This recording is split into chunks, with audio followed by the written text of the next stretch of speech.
ঢাকায় Asian cricket কাউন্সিলের বার্ষিক সাধারণ সভা বর্জন করতে চেয়েছিল ভারত। শ্রীলঙ্কা, আফগানিস্তানও অংশ নিতে চায়নি এই সভায়, যার ফলে এশিয়া কাপ হবে কিনা সেটা নিয়ে শঙ্কা জেগেছিল।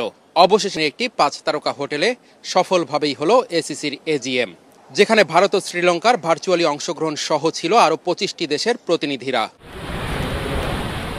আগামী এশিয়া কাপের স্বাগতিক ভারত, তবে সেপ্টেম্বরে টুর্নামেন্টের ভেন্যু হওয়ার কথা আছে সংযুক্ত আরব আমিরাতে। চূড়ান্ত হয়নি টুর্নামেন্টের সূচি।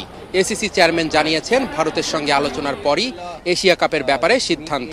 We are in the consultation with BCCI and we will hopefully resolve the also very soon. এবারের এশিয়া কাপে খেলবে 8 দল। বাংলাদেশ, ভারত, পাকিস্তান, শ্রীলঙ্কা, আফগানিস্তান ছাড়াও থাকছে সংযুক্ত আরব আমিরাত, ওমান ও হংকং। খেলার মধ্যে রাজনীতিকে না জড়িয়ে ক্রিকেটের স্বার্থে সবাইকে কাজ করতে বলেছেন Naqvi.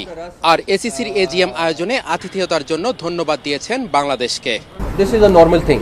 Like majority of people come, but lot of people can't come because of their schedule also. So it's good that we had all 25 members. The point is, which is good for ACC, for BCB, that all 25 members participated today in the meeting. It's all because of these members. অবশ্য আন্তর্জাতিক গণমাধ্যমের খবর অনুযায়ী 5 থেকে 21 September সংযুক্ত আরব আমিরাতে হতে পারে এশিয়া কাপ।